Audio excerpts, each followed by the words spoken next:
Hello my YouTube family. उम्मीद करती हूँ कि आप लोग अपने अपने घरों में स्वस्थ होंगे, मस्त होंगे एंड ज़बरदस्त होंगे।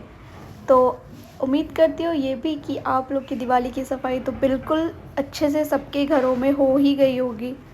तो इसीलिए आज मैं आप लोग के लिए एक दिवाली व्रत कथा लाई हूँ। और सब कोई चाहते हैं कि महालक्ष्मी हम लोग से प्रसन्न हो, सबसे प्रसन्न हो। तो पूजा करने के बाद ये दिवाली व्रत कथा ज़रूर सुननी चाहिए और पूरे परिवार के साथ मिलकर बैठकर ही पूजा करनी चाहिए और ये व्रत कथा भी सुननी चाहिए।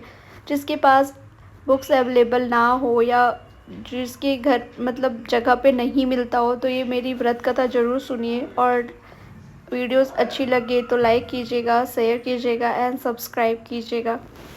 चलिए मैं स्टार्ट करती हूँ। ना हो तो आप मेरी कथा ज़रूर सुने। दीपावली के दिन महालक्ष्मी व्रत कथा।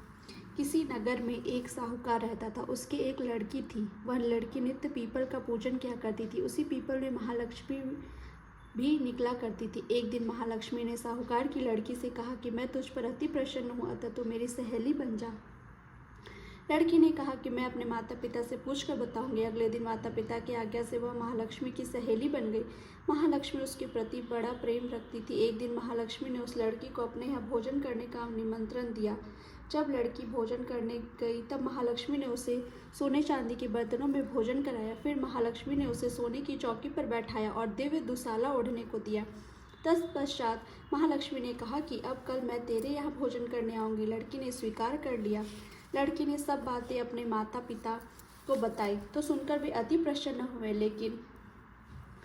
लेकिन लड़की उदास हो गई। उदासी का कारण पूछने पर उसने अपने पिता को बताया कि महालक्ष्मी तो वैभवशाली है, मैं उन्हें कैसे संतुष्ट कर पाऊंगी। तब उसके पिता ने कहा कि बेटी, गोबर से भूमि लेप कर जो भी रूखा सूखा तुझसे बन पड़े, महालक्ष्मी को वैसा भोजन प्रेम भाव से करा देना। तभी एक चील मंडराती हुई वहां आई और किसी रानी का नौलखा हार उसके घर में डाल गई। यह देखकर साहूकार की लड़की बहुत प्रसन्न हुई। उसने हार थाल में रखा और उत्तम दुसाले से ढककर रख दिया। इसी बीच महालक्ष्मी व गणेश जी भी वहां आ गए। साहूकार की लड़की ने उन्हें सोने की चौकी पर बैठने को कहा तो महालक्ष्मी ने कहा कि इस पर तो राजा रानी बैठते हैं, हम कैसे बैठे।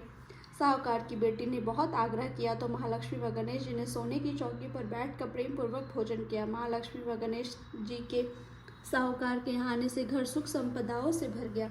हे महालक्ष्मी, जिस तरह साहूकार पर कृपा की है और उसका घर सुख संपदाओं से भर दिया, उसी प्रकार सबके घरों को भी सुख संपदाओं से भर दो।